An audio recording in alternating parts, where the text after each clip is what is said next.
In Ben Hogan's chef-d'oeuvre, The Five Lessons, he spoke of the plane of swing with reference to a two-dimensional object, a plate of glass. And he thought that the plane of activity of the backswing was a plate of glass with a disc on it, the travel of the club, and the base of that would be traveling from the target through the ball to infinity. Now, much more controversially, he discussed that the best way to attack the ball was to have that plane of activity tilted several degrees to the right, what he described as in to out. Now, Percy Boomer also encouraged that in his golf book, but he talked about it in the context of it being a feel. Now, Hogan was a bit more explicit. So that plate of glass with the disc of the swing on it was now turned in such a way that the bottom edge would run from close to your right hip through the ball and beyond the target line.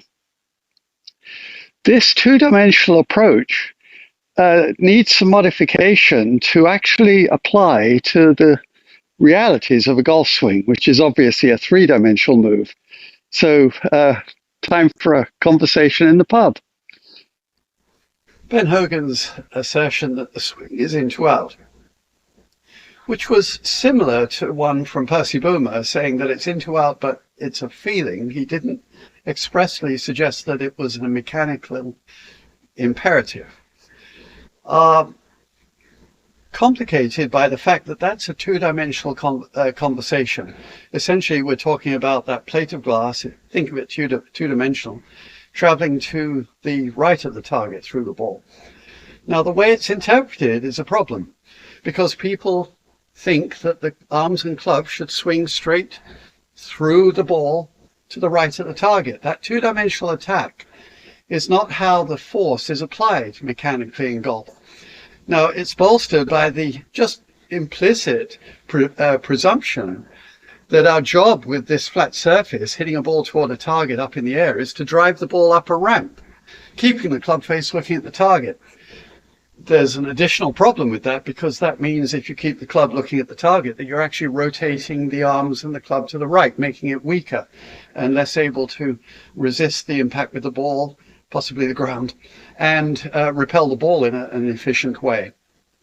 So we're actually doing a three-dimensional motion, and the feel of in to out has to be tempered, our enthusiasm for it, with the recognition that we're actually applying force with the legs and the upward movement of the body rotating around the sternum, the shoulders. And the combination of those things, it's a bit like not a carousel, which would be horizontal, not a Ferris wheel, which would be vertical, but something in between, is how we apply force. And so that drive through the ball in to out is actually curving around us, and that's the best way to apply force. Now, Ben Hogan showed in his book with the idea of the basketball being passed to a neighbor, that the hands were rolling as they went through. In other words, the left forearm was actually pronating, supinating, going through the ball. The actual proper use of the word supinate. So the idea that things are actually moving around and the club face is turning corresponds to what I started as a consequence of these thought processes to recommend 35 odd years ago, which is to imagine the golf swing as a descending spiral. So imagine that you're on a spiral staircase, only a couple of steps up from the bottom, and there's a corridor afterwards, and you're in the middle, which obviously is a bit precarious because the steps are very narrow, and your hands and club are on the handrail of that spiral staircase. Now you can feel that you're swinging in to out, but I recommend that you also reflect on the idea that you're pulling in such a way that the hands are actually traveling down that curved handrail, and when they get about halfway down, then they release and drive along the corridor. We're not trying to drive the ball up a ramp, we're trying to drive the ball along the ground and let the club throw the ball up in the air.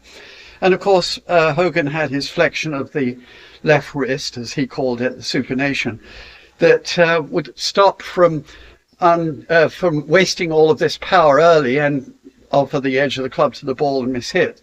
He was obviously completely correct. And so that combination of ideas of feeling like it's in to out But understanding that there's a rotational attitude and that the club is turning is, I think, the better way to envisage the task. One thing further to note about Percy Boomer's recommendation that this be a feel into out. Let's talk about feel. Feel is detected in the hands, let's argue, in the context of a golf swing. They're the nearest the golf club, and it's through them that we feel everything, and most of those authors generally focused on that. Tommy Armour, Percy Boomer, and so on.